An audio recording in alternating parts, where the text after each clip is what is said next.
Imagine, just for a second, that you are looking at the foundational pillars of the modern American workplace. Right. Just visualize them, holding up your everyday life. I'm talking about the concept of the weekend, Yeah. the 40-hour work week, Mm. the minimum wage, unemployment insurance, and Social Security. All the things we just completely take for granted today. Exactly. Now, imagine that the architect behind absolutely all of this, the actual person who drew the blueprints, wrangled the politicians, and basically forced those pillars into reality was largely pushed to the margins of history. It's pretty wild to think about. It really is. And this is despite the fact that she was the very first woman ever to be in the presidential line of succession. Yeah, it's honestly one of the most glaring historical blind spots of the 20th century. I mean, we are entirely living in the house that she built. We're operating under the economic rules she designed, yet we rarely acknowledge whose name is on the deed. Right. So today's deep dive is a special one. It's a story-driven biography, like an immersive profile based on a really massive collection of historical and biographical sources we've gathered. Yeah, we're really getting into it today. We are. We are diving into the life of Frances Perkins. She was born Fannie Coralie Perkins in 1880, and our mission today is to figure out who this woman was, why her story still fundamentally dictates how you live and work today, and, well, the absolutely incredible personal and political tensions she had to navigate to make it all happen. It's a lot of tension. Oh, yeah. Yeah. But to start, I'm just trying to wrap my head around the origin story here. Because, if someone is going to build the modern labor movement and the social safety net, you assume they came from the picket lines. Right. You assume they grew up in, like, a coal town or a sweatshop. But that is not her story at all, is it? Not even close, no. To understand the modern social safety net, you really have to first understand the profound contradictions of Frances Perkins herself. Because her background is the exact opposite of what you might expect for a radical labor advocate. I mean, she was born in Boston into a very traditional, deeply Republican, incredibly comfortable middle-class family. Wow, Boston Republicans. Yeah, and her roots in America didn't trace back to, a wave of desperate industrial immigration. They traced all the way back to colonial America. Oh, wow. Her ancestors were Maine farmers and craftsmen. Her father, Frederick William Perkins, owned a very successful stationer's business. Okay, so she is firmly entrenched in the New England Protestant bourgeois establishment, like very comfortable. Firmly, yes.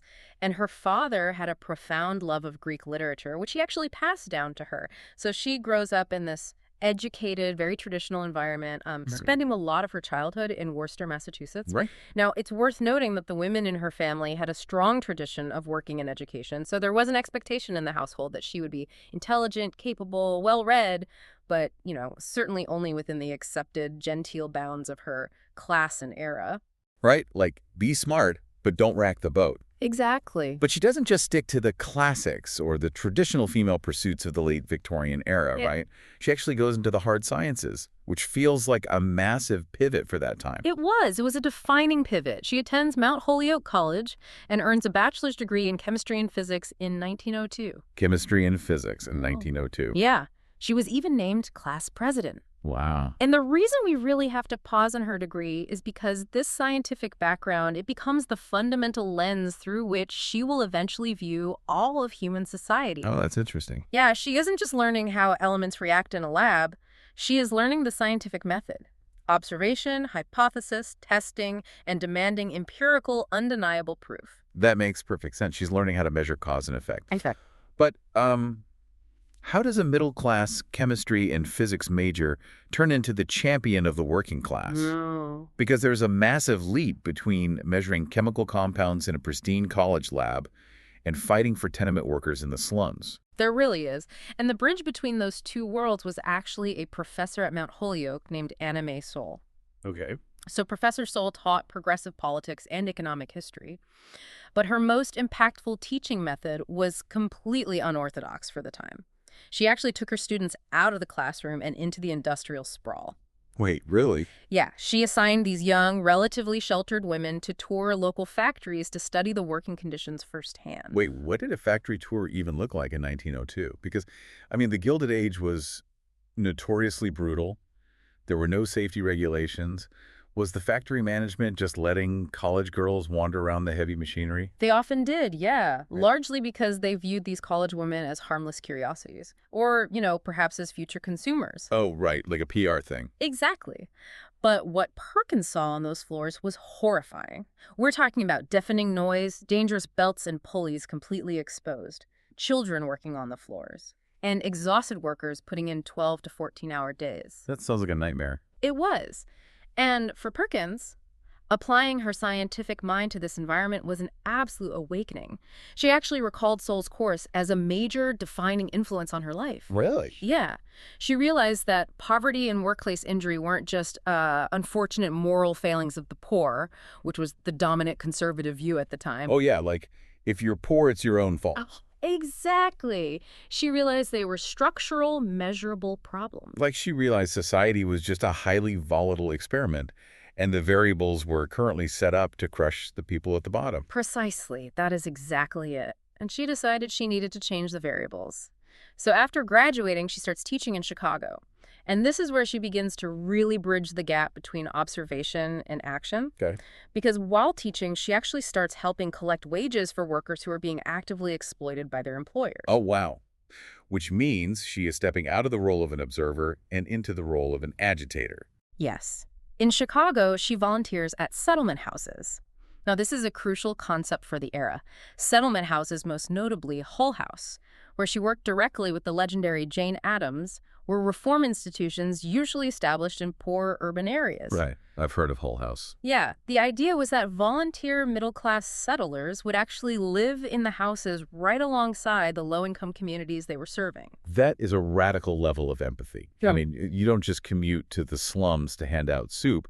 You move into the slums to understand the daily mechanics of the poverty. Exactly. She is literally in the tenement districts, seeing the crushing poverty, the lack of sanitation, and the brutal labor economics of the era right up close. Wow. And this period comes with some deep personal transformations, too. In 1905, she joins the Episcopal Church, which becomes a massive, lifelong spiritual anchor for her. Oh, okay. And it's at this point she officially changes her name from Fanny to Frances. Wait, why the name change? Did she ever explain that? It was largely a shedding of her old identity. Fanny felt too Victorian, too delicate, too tied to the bourgeois expectations of her Boston childhood. Well, I see. Frances felt stronger, more serious, more suited to a woman who was wading into the political and economic muck to fight for structural change. Yeah, Frances definitely has a bit more gravity to it. It does, and her intellectual journey just accelerates from there. In 1907, she moves to Philadelphia to enroll at the University of Pennsylvania's Wharton School to study economics. The Wharton School. Okay. Okay, so look at the toolkit she is building here. Yeah. She has hard sciences, chemistry, and physics. She has on-the-ground, visceral social work from Hull House. And now she is layering elite macroeconomic theory on top of it. Yeah.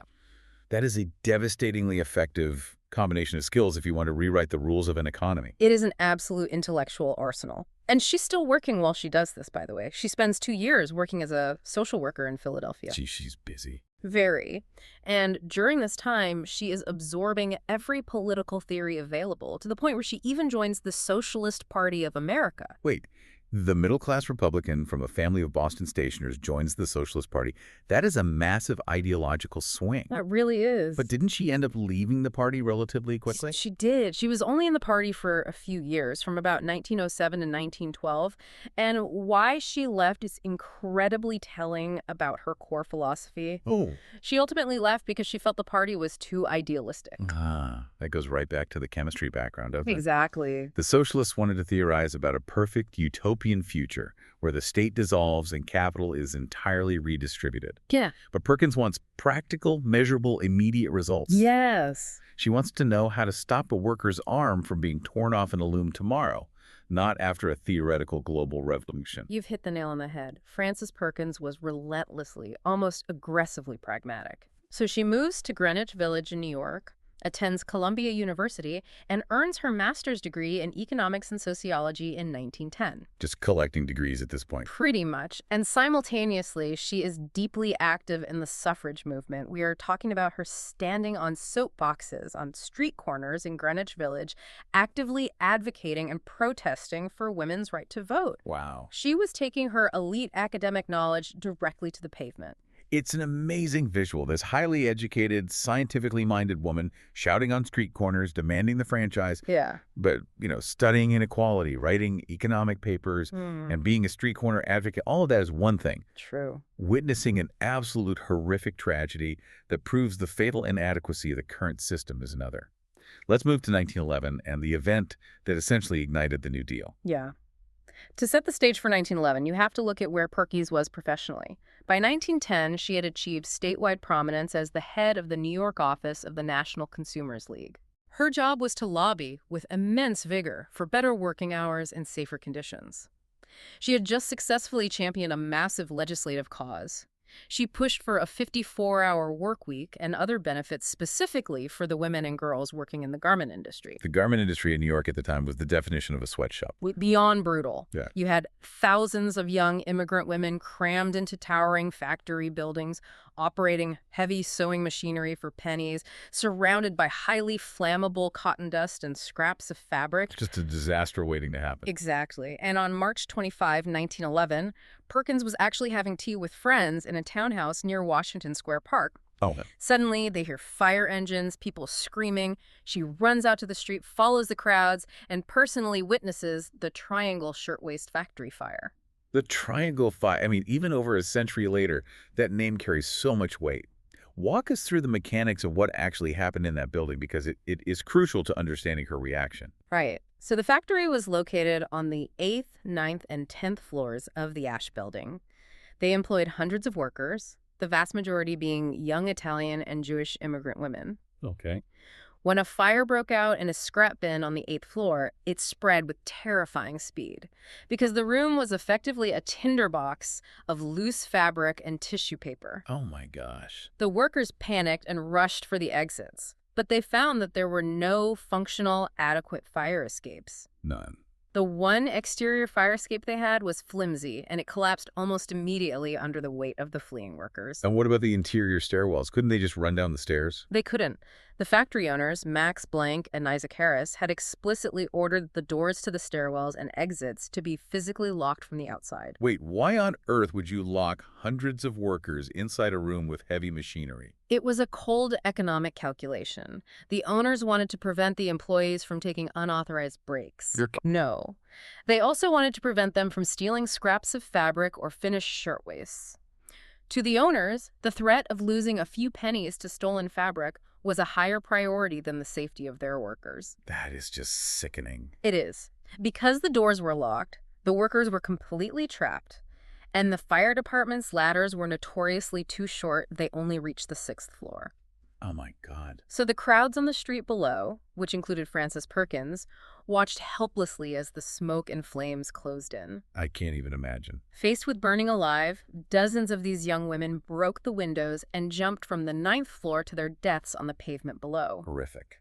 Perkins stood there, watching girls she had fought for fall to the ground. 146 workers died that day. I can't even fathom the psychological trauma of standing there and watching that unfold. Yeah. And the darkest, most agonizing irony here is that these were the exact same women she had just successfully lobbied for the previous year. She fought for their 54-hour work week, but because the foundational safety regulations didn't exist, they died anyway. And that realization is the pivot point of her entire life. Perkins didn't just view the Triangle Fire as a tragedy. She viewed it as a catastrophic failure of the state. Right. She squarely blamed lax legislation for the loss of life. She realized in that terrifying moment that moral persuasion was dead. Yeah. You could not simply ask business owners nicely to do the right thing, because if doing the right thing hurt their profit margins, they would lock the doors anyway. Wait, let me push back on her reaction here for a second. She realizes moral persuasion has failed, and she needs hard, enforceable state power. Yeah. But she is still just an advocate. If she comes out swinging too hard against the industrial establishment, doesn't she risk alienating the very business owners and politicians she needs to convince? That is the exact tightrope she had to walk. But she understood that she needed a broader official mandate. Following the fire, the public outrage was so immense that a Committee on Safety of the City of New York was formed. Theodore Roosevelt himself recommended Frances Perkins to become the executive secretary of this committee. TR himself. Yes. And from there, she became a lead investigator for the New York State Factory Investigating Commission, which is sometimes known as the Wagner Commission. Okay, so she now has the backing of the state to go in and demand answers. What does she actually do with this commission? She weaponized her scientific background. She didn't just write angry op-eds. She gathered empirical data. Okay. As part of this committee, she investigated another horrific fire at the Freeman plant in Binghamton, New York, where 63 people died. She was physically going into factories, taking photographs of locked doors, documenting the accumulation of flammable waste, measuring the width of stairwells, interviewing survivors. Wow. She built an undeniable data-driven case that the voluntary safety standards of the free market were resulting in mass casualties. So she built the hypothesis, collected the data, and presented the proof. Exactly. And in 1912, she took all of this evidence to Albany, the state capital, and was instrumental in pushing the New York legislature to pass the landmark 54-hour bill. Right. This bill strictly capped the hours women and children could work and implemented new safety enforcement mechanisms. But passing a bill in Albany during the height of the Tammany Hall political machine era was notoriously corrupt and difficult. Extremely. The manufacturers had immense lobbying power. How did she actually force these politicians to vote for it? Because our sources describe her tactics, and they are wild. Oh, she was an absolute force of nature. On the day of the crucial vote, the manufacturer lobby had convinced several state senators to simply leave the chamber. Just walk out. Yeah, ensuring there wouldn't be a quorum to pass the bill. No. Perkins realized what was happening. She literally physically tracked down these state senators, cornered them in the halls and back rooms of the Capitol, and forced them to return to the legislative chamber. She is basically acting as a whip, a bouncer, and an enforcer all at once. She really was. She even coordinated with the proponents of the bill inside the chamber, including a young, relatively unknown state senator named Franklin D. Roosevelt. Ah, FDR enters the chat. Exactly. She convinced them to filibuster the proceedings. They stalled for time on the floor while Perkins frantically stalked the halls, calling senators, threatening them with public exposure, and physically ensuring they were present for the final tally. That is a staggering contrast. The visual of these desperate workers trying to escape through locked windows in New York City, juxtaposed against Perkins' stalk in the halls of the state legislature, effectively locking the politicians in the room until they voted to protect those workers. It really is. She took the trauma of Triangle and forged it into an absolute data-driven political weapon. She learned how to manipulate the machinery of government to override the machinery of capital. And that lesson would serve as the foundation for her entire career. Okay, so her public power is growing exponentially. By the early 1910s, she is a recognized formidable force in New York politics. But while she is mastering the public sphere, her private life is simultaneously becoming a completely different kind of crucible. Let's look at the secret burdens she carried from 1913 onward. The contrast between her hyper-competent public trajectory and her devastating private reality is one of the most compelling tenets of her story. Yeah. In 1913, she married a New York economist named Paul Caldwell Wilson. Now, right off the bat, Perkins does something highly unusual and legally precarious for the era. Oh. She kept her maiden name. In 1913, wait, how did that even work legally or administratively back then? Right. Property rights, taxes, bank accounts. I mean, society was entirely structured around a woman assuming her husband's identity. Yeah, it was. That must have been an administrative nightmare for both of them. It was a massive administrative and social headache, but she was fiercely pragmatic about it. She argued that she had already built a formidable professional reputation as Frances Perkins. Furthermore, she didn't want her highly controversial, sometimes radical political activities in Albany and New York City to blow back and negatively affect the career of her husband, because he was a rising star himself, working as the secretary to the New York City mayor. So she essentially wanted to legally compartmentalize her life. Frances Perkins, the political brawler, in public. Mrs. Paul Wilson in private. Exactly. But did the state actually let her do that? Not without a fight. She actually had to defend her right to keep her maiden name in court. You're kidding. No, and she argued her case and won, establishing a significant early legal precedent for women's independent identity in the professional sphere. Wow. And for a brief moment, things seemed relatively conventional for the couple. They had a daughter, Susanna, born in December 1916. Perkins actually cut back slightly on her intense public lobbying following the birth of her daughter. It sounds like a brief window of domestic peace. It was very brief. Less than 2 years later, tragedy completely derailed her family's trajectory. Her husband, Paul, began to show severe, debilitating signs of mental illness. What kind of mental illness are we talking about? And how severe was it? Because psychiatric care in the late 1910s and 1920s was notoriously rudimentary and often quite grim. It was severe manic depression, what we would now likely classify as a severe form of bipolar disorder. Oh, wow. He became increasingly erratic, unable to work, and prone to extreme episodes.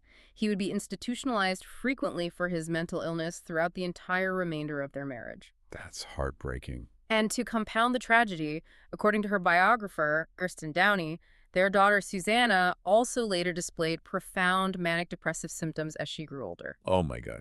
So she has a husband who requires frequent institutionalization in expensive sanitariums, a daughter struggling with severe hereditary mental illness, and she suddenly becomes the sole breadwinner for all of them. Yes. She returned to the workforce full-time, not just out of a sense of progressive mission, but out of absolute grinding financial necessity. Yeah, I bet. She had to provide for her family, and private medical care for severe mental illness was incredibly expensive. She needed high-paying jobs, which meant she had to constantly pursue higher executive positions in government.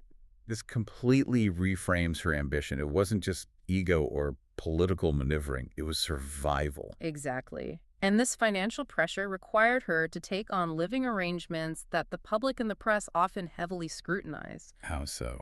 Well, for instance, when her career eventually took her to Washington, D.C., she didn't buy a traditional family home because her husband was often institutionalized and she was sending all her money back to New York for his care. Right. Instead, she shared a home in Georgetown with an old friend, Mary Harriman Rumsey. Mary Harriman Rumsey. She founded the Junior League, right? Yes, she did. Which was basically an organization for wealthy young women to channel their resources into social work. Correct. Rumsey was deeply wealthy, highly connected, and shared Perkins's progressive goals. They lived together until Rumsey's tragic death in an equestrian accident in 1934. Oh, awful. Later, Perkins shared a home with Caroline O'Day, a Democratic congresswoman from New York. I imagine the society columnists in Washington had an absolute field day with that. You have these powerful, independent women living together, completely bypassing the traditional nuclear household structure expected of a cabinet secretary. Oh, they absolutely judged her for it. In December 1933, a Washington Post columnist publicly criticized Perkins for not meeting social obligations because of her apartment accommodations. Wow. The press essentially demanded to know why the Secretary of Labor wasn't throwing the lavish, extravagant dinner parties expected of a high-ranking official's wife. The nerve. But they didn't know or didn't care that Rumsey and Perkins's arrangement was primarily for practical and financial reasons. Perkins was quietly sending massive amounts of her salary home to keep her family afloat. The public scrutiny must have been exhausting. And the sources repeatedly mentioned that Frances Perkins had this reputation in government for being cool, aloof, and lacking personal affection. Politicians complained she was rigid, but looking at her private life, it completely recontextualizes that demeanor. It really does. If we look at the mechanics of her daily existence, that aloofness was almost certainly a psychological armor. Yeah. Imagine the emotional and cognitive toll she was under every single day.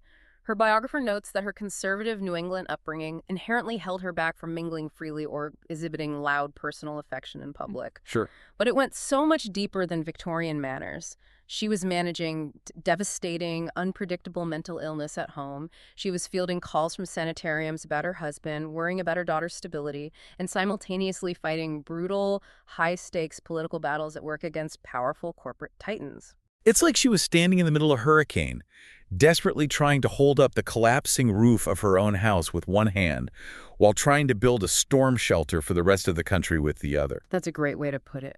If she let her guard down for even a second, if she showed a single crack of vulnerability to the press or her political rivals, they would have destroyed her. That is exactly the reality she lived in. Showing weakness or emotional exhaustion in public was simply not an option for the highest-ranking woman in government. Right. And her desperate need to provide for her family forced her to push even harder into the highest-paying, highest-stakes jobs available.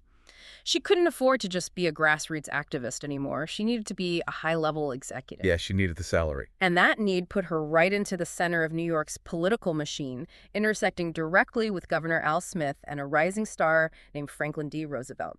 Which brings us to her rapid rise in Albany politics and the absolute minefield of gender politics and power she had to navigate from 1919 to 1932. Walk us through how she breaks into executive government. Well, by 1919, Perkins had gained immense respect and notoriety from political leaders in the state for her work on the factory investigations. She had officially switched her political affiliation to the Democratic Party, aligning herself with the progressive wing. Okay. And that year, Governor Al Smith appointed her to the Industrial Commission of the state of New York. A massive appointment. But considering how much she had antagonized the business class, this confirmation didn't go smoothly, did it? It was an absolute brawl. Her nomination was met with fierce protests from both sides of the economic aisle. Both sides. Yes. The manufacturers protested loudly because they knew her track record. She was the woman who had shoved the 54-hour work week down their throats. Right. They considered her a dangerous radical who was going to regulate them out of business. But interestingly, the labor unions also protested her appointment. Wait, I need to understand the mechanics of this. Why would the unions protest her? She had literally spent the last decade fighting for their safety and their wages. It comes down to the deep-seated philosophy of the labor movement at the time, which was heavily influenced by figures like Samuel Gompers, the head of the American Federation of Labor, or the AFL. Okay. Gompers and the old-school union bosses believed in a concept called voluntarism. They believed that workers should secure their rights through direct negotiation, collective bargaining, and strikes against capital, not through state legislation. Why were they afraid of state legislation? A minimum wage law seems like a clear win for them. Because they reasoned that if you give the state the power to dictate your wages and hours, the state also possesses the power to take those wages and hours away the moment an anti-labor politician takes office. Oh, interesting. They wanted the power to reside entirely within the union halls. Furthermore, there was a massive cultural disconnect. How so? Frances Perkins was an educated, middle-class woman in a prim hat who had never swung a hammer or sweated on an assembly line. She hadn't come up through the union ranks. To the rugged, male-dominated union leadership, she was a bourgeois interloper. Both capital and labor felt she was an outsider. So she has zero natural allies in the room. Exactly. And the sexism she faced during the confirmation hearings was completely overt. Blatant and documented. During her hearings, conservative state senators literally pointed to the fact that she hadn't taken her husband's name as undeniable proof that she was an unnatural radical who shouldn't be trusted with the power of the state. Unbelievable. She kept her own name, therefore she must be actively trying to subvert the republic. How did she survive a confirmation battle with that level of bipartisan hostility? She survived because Governor Al Smith stood firmly by her. He recognized that her empirical data collection on the Wagner Factory Investigating Committee had been bulletproof. Right, the data. He argued that she could be a vital, necessary voice for the millions of women and girls entering the workforce who were largely ignored by the male-dominated unions. Ultimately, political leverage prevailed, and she was confirmed on February 18, 1919. Becoming one of the first female commissioners in New York. Yes. She oversaw the Industrial Code, the Bureau of Information and Statistics, and the Bureau of Mediation and Arbitration. Huge portfolio. And the salary was a massive leap for her. The position came with an $8,000 annual salary, which, adjusted for inflation, is roughly equivalent to $149,000 today. Wow. It made Frances Perkins the highest-paid woman in New York state government, providing the vital financial lifeline she needed for her family. So she is sitting in an executive chair. She's rejected by the manufacturers, she's resented by the unions, and she is a woman in an era where women had barely secured the right to vote. How does she actually wield power when the entire room is hostile to her presence? She led through undeniable, ruthless competence. She knew she couldn't rely on being liked, and she couldn't rely on the old boys network. So she made herself administratively indispensable. She knew the labor laws better than the lawyers. She understood the economic data better than the factory owner. She just outworked everyone. Pretty much. 6 months into her job, her harshest critics were forced to concede. Her fellow commissioner, James M. Lynch, publicly stated that her contributions to the commission were invaluable. That's high praise. He even went so far as to publicly advocate that because of what Miss Perkins had accomplished, more women ought to be placed in high executive positions throughout the state. She single-handedly dismantled the argument that women couldn't handle executive government pressure. And that level of competence naturally catches the eye of the next governor of New York. Exactly.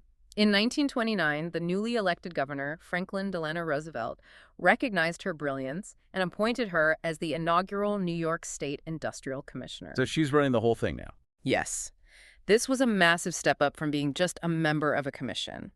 She was supervising an agency with 1,800 employees. 1,800 employees under a female executive in 1929. That scale of authority is almost unheard of for the era. And she used that power with clinical efficiency. Having finally earned the grudging cooperation of the various political factions, she put New York at the absolute forefront of progressive reform. What did she do specifically? Well, she expanded factory safety investigations dramatically. She reduced the work week for women to 48 hours. She championed minimum wage laws and early frameworks for unemployment insurance at the state level. And she worked vigorously to root out child labor. And the timing of this appointment in 1929 is critical because what happens at the end of that year? The stock market crashes. Exactly. She is in this immensely powerful executive role right as the Great Depression hits. So she is on the front lines, directly addressing the early devastating effects of mass unemployment and economic collapse in New York, which was the financial engine of the country. Which makes her absolutely indispensable to FDR. He is watching her operate the complex levers of government during an unprecedented economic catastrophe. Yeah. So when he wins the presidency in 1932, it's a foregone conclusion that he needs her with him in Washington. But, and here is where the narrative becomes truly incredible, she wasn't just going to pack her bags, smile, and go serve at the pleasure of the president. Not a chance. This leads us directly to early 1933, the ultimatum and the cabinet. Let's hear it. After winning the presidency and surveying the wreckage of the American economy, FDR summoned Perkins to his home to ask her to be his Secretary of Labor. Now, in any normal historical context, you just say, "Thank you, Mr. President. It is the honor of a lifetime." Yeah. You take the unprecedented historical first of being a female cabinet member, and you figure out the policy later. Right, but Perkins didn't operate on ego. She operated on leverage. Okay. She brought a massive, highly specific, written list of policy demands to the meeting. She essentially sat down and interviewed the President of the United States for the job of being her boss. Let's talk about the mechanics of this demand list. What was on it? She told him she would only accept the position if he officially backed her on a staggering, radical agenda.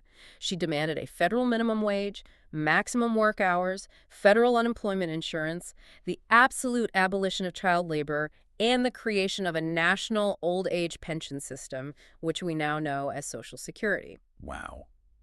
She drops the blueprint for the entire modern social safety net on his desk in one meeting. It's an incredible power move. Yeah. She realized that FDR's incoming administration was like a massive architectural arch, and the labor portfolio was the keystone holding the entire economic recovery together. Exactly. She essentially refused to slide that keystone into place until he explicitly agreed to the blueprint. That is a perfect way to look at it. She knew he was desperate. He had seen her handle the Industrial Commission in New York. He knew she possessed the exact executive stamina needed to manage the crisis. She didn't want the empty title of Secretary of Labor. She wanted the guarantee of structural economic change. She literally looked him in the eye and warned him, nothing like this has ever been done in the United States before. You know that, don't you? And what was FDR's response to being cornered like this? To his immense credit, FDR backed her. He agreed to support the agenda.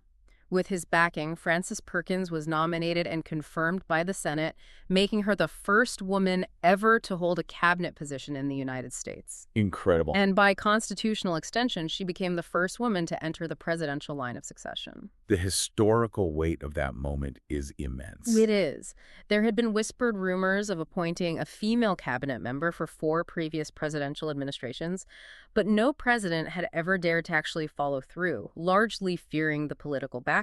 Right. FDR was the first to do it, but he only did it because the undeniable data-driven track record Perkins had built in Albany made her the single most qualified person in the country for the job. But even with the president's backing, the old rivalries didn't just disappear. Did the labor unions finally embrace her now that she was the Secretary of Labor? No, they doubled down. While her nomination was heavily supported by the National League of Women Voters and the Women's Party, the American Federation of Labor publicly and fiercely criticized her selection. It's wild. She is literally bringing them the greatest slate of labor protections and world history protections. They hadn't been able to win themselves through strikes, Yeah. and they are still complaining she is one of the boys. The AFL leadership stated outright that the Secretary of Labor should be an authentic union man. They still deeply resented her progressive, state interventionist approach. Unbelievable. But Perkins didn't have time to coddle their bruised egos. She got the job, and she immediately set to work defining it. Let's move into her time as the architect of the safety net from 1933 to 1945. So she served as Secretary of Labor for 12 years. That makes her the longest-serving Secretary of Labor in U.S. history and the fourth longest-serving cabinet secretary of any kind. And her impact during those 12 years is why historians refer to her as the central architect of the New Deal. She didn't just formulate policy ideas, she was the engine room. She guided the complex legislation through hostile congressional committees, fended off corporate lawsuits, and directed the vast bureaucratic implementation. Let's drill down into the mechanics of the crown jewel of her demands, Social Security. Yeah, that's a big one. How did she actually pull this off in an era where the Supreme Court was actively striking down other major New Deal programs as unconstitutional? Well, Perkins chaired the President's Committee on Economic Security. This committee was tasked with developing what would eventually become the Social Security Act of 1935. The political and legal hurdles were immense. I can imagine. The Supreme Court had just struck down the National Industrial Recovery Act and the Agricultural Adjustment Act, ruling that the federal government was overstepping its authority to regulate interstate commerce. So Perkins knows that whatever he designs, it's going to face a massive constitutional challenge from conservative justices. How does she bypass the Commerce Clause issue? She relied on her unparalleled understanding of federal mechanics. She structured Social Security not as a regulatory labor law, but under the taxing power of the federal government. Oh, that's smart. Yeah. She designed a system where workers and employers paid a dedicated payroll tax, and the federal government then distributed those funds as benefits. By rooting it in the constitutional power to lay and collect taxes for the general welfare, she built a legal fortress around the program. Brilliant. Her role as chair involved preparing this critical legal groundwork, navigating bitter infighting among her own committee members over how to fund it, and ultimately designing the landmark legislation that created a permanent safety net for the elderly, the unemployed, and the disadvantaged. That is just brilliant. She engineered it so precisely that even a hostile Supreme Court couldn't dismantle it. So every time a listener checks their pay stub and sees that FICA deduction or thinks about their grandparents having the dignity of a pension in their final years, they are looking directly at the intricate legal handiwork of Frances Perkins. Absolutely. But her portfolio in the cabinet was even larger than labor and pensions. She also oversaw immigration. Right, really? Yeah, she actually created the Immigration and Naturalization Service, or the INS, by merging several disparate bureaus. I didn't realize she created the INS. The immigration portfolio in the 1930s must have been incredibly fraught. What was her mechanical goal in restructuring it? Her explicit goal was to humanize the bureaucratic treatment of immigrants. During the early years of the Depression, there was intense xenophobia and a desire to crack down on immigrants who were often blamed for the economic collapse. Right, classic scapegoating. Exactly. Perkins implemented significantly more liberal immigration policies, and she used her executive authority to dismantle cruel practices. For example, she completely abolished the Bureau of Immigration's notorious Section 24 squad. What was the Section 24 squad? It was essentially a rogue enforcement squad known for using illegal apprehension tactics. They would conduct sweeping, warrantless raids on labor halls and immigrant neighborhoods, arresting people without due process and holding them for deportation. Wow. Perkins looked at the data, recognized the profound constitutional violations happening under her department's jurisdiction, and simply shut the squad down. And she also played a major role regarding European refugees during the build-up to World War II, right? A vital, often overlooked role. In her capacity as cabinet secretary, she actively facilitated the entry of thousands of Jewish refugees to the United States from Germany and other European nations in the 1930s. Oh, wow. This included hundreds of Jewish children working in quiet collaboration with German Jewish Children's Aid. And she's doing this while the U.S. Congress is deeply isolationist and passing incredibly restrictive immigration quotas. Right. Exactly. She was fighting against intense American anti-Semitism and a deeply restrictive immigration system. She used every administrative loophole and executive visa extension she could find to keep refugees legally in the country so they wouldn't be sent back to Nazi Germany. She is fighting battles on an unbelievable number of fronts. The Great Depression, the establishment of Social Security, corporate labor disputes, rogue immigration squads, refugees, and inevitably, wielding this much executive power generates massive controversy. Oh, absolutely. I want to look at two specific flashpoints that I think perfectly encapsulate how she operated under pressure. Let's start with the Harry Bridges situation. And just as a quick note for the listener, we are impartially laying out the historical viewpoints here, from Congress's anti-communist stance to Perkins' legal defense, without endorsing any political side. We're just reporting the history. Right. So the Harry Bridges controversy is a fascinating study in the collision between public panic and executive law. Harry Bridges was the militant, highly effective leader of the West Coast International Longshore and Warehouse Union. He had led a massive, paralyzing general strike in San Francisco. Okay. In 1939, Perkins came under intense fire from conservative members of Congress who demanded that she immediately deport Bridges back to his native Australia. On what grounds? They alleged that he was a member of the Communist Party and therefore a subversive alien who was trying to overthrow the American economy through labor strikes. That's a heavy accusation. It was. The political pressure on Perkins was immense. The press was howling, and Congress was threatening to impeach her if she didn't act. And how did she respond to Congress demanding this deportation? Did she fold? She flatly refused. Perkins insisted on following strict legal standards. She reviewed the evidence and determined there was insufficient legal proof that Bridges was actually a member of the Communist Party. And more importantly, she argued there were no constitutional grounds to deport a powerful union leader simply because Congress found his labor tactics politically distasteful. She refused to bow to anti-communist hysteria and bypass due process. The political collision here is fascinating. You have Congress responding to a massive public panic about communist infiltration, and Perkins operating strictly as a legal pragmatist, looking at the letter of the law and saying, you haven't met the burden of proof. Precisely. And this caused a massive political uproar. Impeachment resolutions were actually introduced against her in the House of Representatives, though they ultimately failed. Wow, they really went after her. They did. But historically, Frances Perkins's decision was completely vindicated. The federal courts and eventually the Supreme Court later ruled on the matter and sided with Bridges, validating Perkins's legal analysis and her refusal to deport him outside the bounds of due process. Which just shows her absolute iron will. She would not be bullied by Congress, even under the threat of impeachment. But my absolute favorite anecdote about her, the one that really peels back the layers of her personality, has to do with the midnight phone call. Oh, yes. She had this reputation, as we discussed, for being aloof, guarded, and wearing prim Victorian armor. Yet, during a crisis, she makes a midnight phone call and tells the GM executive he's going to hell. Set the stage for us. What led to this? This is the perfect illustration of the hidden fire burning underneath that cool exterior. The incident happened during the winter of 1936-1937 during the Flint sit-down strike. Okay. The United Auto Workers had literally occupied several General Motors plants in Flint, Michigan. They refused to work and they refused to leave the buildings until GM recognized their union. It was a massive, tense standoff.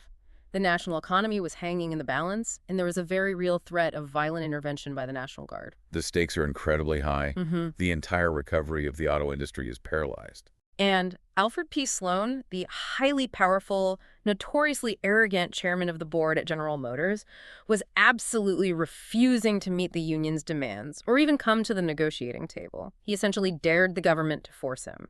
So what does the Secretary of Labor do when the chairman of GM stonewalls the federal government? She picks up the phone. In the middle of the night, I love this. she wakes up Alfred P. Sloan in his bed, and she completely unleashes on him. She drops all the polite, diplomatic armor. She called him a scoundrel and a skunk for his refusal to negotiate and end the crisis. A scoundrel and a skunk. Yes, she told him outright, "You don't deserve to be counted among decent men. You'll go to hell when you die." Oh, to be a fly on the wall for that exact moment. I can only imagine the shock on Sloane's face, holding the receiver in the dark, being damned to hell by this supposedly prim, proper Bostonian woman. Sloane's response was, predictably, one of irate, sputtering indignation. He was a titan of industry. Nobody spoke to him like that. Right. But this moment is so revealing. It shows you that behind the conservative upbringing that prevented her from mingling freely with the public, there was a fiercely combative advocate who viewed corporate greed not just as an economic inefficiency, but as a literal moral sin. You'll go to hell when you die. You don't say that if you just view this as an administrative job. Yeah. You say that if you view the protection of the working class as a battle for the human soul. Exactly. Knowledge, data, and power were only valuable to her when they were applied to protect the vulnerable. She wasn't just passing dry economic laws. She was fighting anti-Semitism, fighting congressional overreach, and physically dragging corporate titans to the negotiating table. So she serves through the grueling years of the Depression, and she stays at her post through the entirety of World War II, managing the massive labor mobilization required to win the war. Yeah. But in April 1945, FDR dies in office, Yeah. and the political landscape changes overnight.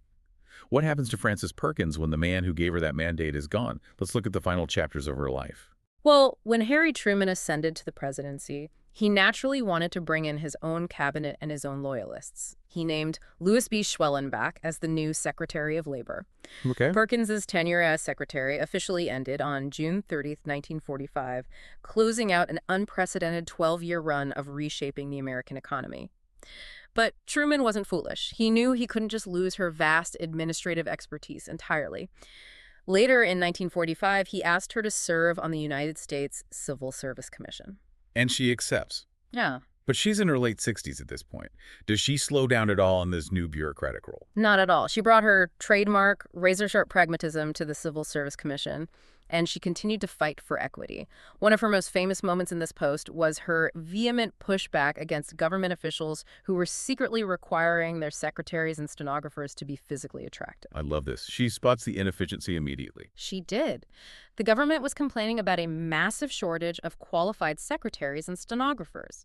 Perkins investigated and pointed out that this sexist, superficial practice of demanding attractive women was precisely why there was a shortage. Makes perfect sense. She publicly shamed the officials, stating that they were applying a ridiculous, non-professional standard that was actively harming the efficiency of the government. It's so purely logical. Yeah. You can't find workers because you're screening out highly competent women based on their looks. Stop it. Exactly. She remained on the Civil Service Commission until 1952, which is the year her husband, Paul Wilson, finally passed away after decades of struggling with his severe mental illness. Oh, wow.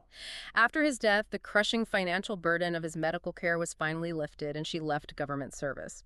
During this transition period, she also wrote a memoir about her time in the administration titled The Roosevelt I Knew, published in 1946. Okay. It covered her personal history with FDR, detailing their working relationship all the way back to their first meeting during the factory investigations in 1910. So she leaves government, but she doesn't just retire to a beach or a quiet cabin in Maine. No, education had always been a core part of her family's tradition, and she returned to her roots. She became a teacher and a lecturer at the New York State School of Industrial and Labor Relations at Cornell University. Oh, Cornell. Okay. She also traveled heavily, giving guest lectures at other universities, including a massive, highly attended 15-lecture series at the University of Illinois. And from everything in our sources, her time at Cornell sounds incredibly fulfilling. It was a true intellectual renaissance for her. While teaching at Cornell, she lived at the Telluride House. Telluride House. What exactly was that environment like? It's a renowned, highly selective intellectual community at Cornell. It was designed to bring together brilliant scholars, faculty, and students to live under one roof and engage in constant, rigorous debate. Oh, wow. Perkins was actually one of the first women to become a member there. Her biographer, Kirsten Downey, noted that this period living at Telluride was probably the happiest phase of her life. That's nice to hear, after all she went through. Yeah, she was surrounded by eager students, complex ideas, and intellectual debate, but without the crushing life-or-death weight of global economic crises on her shoulders. She could finally just be the scientist, the observer, and the teacher again. She taught there until the very end, right? Yes, she retained her position at Cornell and remained deeply engaged with her students until she passed away from a stroke on May 14th, 1965, at the age of 85. Let's talk about the legacy she left behind, because it is undeniably massive, but it's also curiously varied. Where do we see the direct echoes of Frances Perkins today? Well, the most prominent physical monument is the Frances Perkins Building, which serves as the massive headquarters of the United States Department of Labor in Washington, D.C., located right on Constitution Avenue. President Jimmy Carter officially renamed the building in her honor in 1980, and she was honored with a U.S. postage stamp that same year. And her childhood home, where those deep New England roots began, recently got major federal recognition too, right? Yeah. Yes, the Frances Perkins Center is located at her family homestead in Newcastle, Maine. It was designated a National Historic Landmark in 2014, and recently, in December 2024, President Joe Biden elevated the site's status significantly by designating it a national monument, federally protecting the landscape that shaped her early life. But her legacy isn't just confined to government buildings and historical plaques. It's woven deeply into religion and, surprisingly, into pop culture. It truly is. Because of her lifelong, profound devotion to her faith, in 2022, Frances Perkins was officially added to the Episcopal Church liturgical calendar. Wow. She has a feast day on May 13th. She is literally venerated by her church as a paragon of social justice. That's incredible. On the lighter pop culture side, she is immortalized as a minor character in the massive 1977 Broadway musical Annie. Wait, really? Frances Perkins is singing in Annie. She is. In the musical, there's a highly fictionalized comedic scene where FDR orders Frances Perkins and Interior Secretary Harold Ickes to sing along to the song Tomorrow with Little Orphan Annie. Oh, that's so funny. And in the context of the play's universe, it's during that specific song that the cabinet gets inspired and comes up with the idea for the New Deal. Amazing. And if you're a movie fan, there's another great homage. In the classic 1987 film Dirty Dancing, set in the early 60s, the lead character, Frances Baby Houseman, reveals a major detail about her progressive upbringing when she mentions that she was actually named after Frances Perkins. That is amazing. From the solemnity of the Episcopal calendar to the pure Americana of Dirty Dancing. But it's not all just monuments and musicals. Because her work was so fundamentally disruptive to the status quo of capital, even decades after her death, she is still capable of sparking intense, visceral political debate. And this leads us to the main mural controversy. Yes. And again, just a reminder to the listener, we are neutrally describing this controversy without endorsing any side, just looking at how her legacy continues to cause friction. Right. This is a very revealing modern footnote to her story. It shows how alive her battles still are. There was a large historical mural depicting the history of the labor movement, prominently featuring Frances Perkins, displayed in the lobby headquarters of the Maine Department of Labor. Yeah. Remember, Maine was the native state of her parents and her ancestral home. But in March 2011, Maine's Republican governor at the time, Paul LePage, ordered the mural to be completely removed from the building. What was the stated reasoning behind taking down a historical painting of the state's most famous labor advocate? According to the administration's spokesperson, Governor LePage ordered the removal after receiving several complaints about the mural from state business officials who felt the artwork was entirely too pro-union and hostile to employers. Okay. The governor's office also stated they had received an anonymous fax complaining that the artwork was reminiscent of communist North Korea, where they used these murals to brainwash the masses. Oh, wow. In addition to physically removing the mural, Governor LePage also ordered that the names of 7 conference rooms in the State Department of Labor be changed to more neutral titles, specifically stripping the name of Frances Perkins from one of the rooms. The political reaction to removing the mural must have been explosive. It sparked immediate legal and public action. A federal lawsuit was filed in U.S. District Court by labor advocates seeking to confirm the mural's location, ensure its preservation, and ultimately compel the state to restore it to the Department of Labor's lobby. That they get it back up. As of 2013, a compromise of sorts was reached. The mural currently resides in the Maine State Museum, displayed right at the entrance to the Maine State Library and Archives. It just perfectly encapsulates the potency of her legacy. Even a painting of her, a literal depiction of history, can ignite a fierce, modern debate about labor, business, ideology in the 21st century. Yeah. She still makes people uncomfortable because the structural changes she forced upon the economy are still fundamentally regulating how wealth is distributed. Very true. So what does this all mean for you, the listener? I think it means that the invisible architecture of your daily life has a name, and that name was fiercely fought for. Every time you leave work on a Friday and enjoy a weekend, every time you check your pay stub for a Social Security deduction, every time you walk down a functional fire escape in a high-rise building, you are experiencing the direct, measurable result of Frances Perkins's life work. Yeah. She took her scientific method, applied it to the horrific human suffering of the industrial age, and she used the awesome machinery of the federal state to force a more equitable reality into existence. She absorbed the trauma of the Triangle Fire. She bore the crushing weight of her family's private tragedies. She endured the blatant sexism of her peers. And she operated successfully in political spaces that were completely hostile to her presence. And she did all of it to build a safety net that we so often take for granted today. But as we close this deep dive, there is one final lingering detail from our sources that I absolutely cannot stop thinking about. It's a paradox that perfectly captures the dual life she led, holding the public and private spheres in complete tension. Right. Frances Perkins spent her entire public life vigorously defending her right to keep her maiden name. She fought for it in court in 1913. She faced down hostile state senators who tried to deny her power because of it. She became one of the most famous, consequential women in world history under the name Frances Perkins. Yeah. Yet when you go to the quiet Glidden Cemetery in Newcastle, Maine, where she is buried alongside her family, her gravestone does not say Frances Perkins. She is buried under her married name. The stone simply reads, Mrs. Paul Wilson. It is a profound, almost heartbreaking contradiction. It really is. What does it mean that the woman who permanently reshaped the American public square, who fought tooth and nail for her individual identity in the halls of power, ultimately chose to retreat into the identity of her complex, tragic private life for eternity? It's a provocative thought to mull over as you look at the monuments she left behind. We'll leave you with that mystery to explore on your own. Thanks for joining us on this deep dive, and keep looking for the invisible architects of your daily life.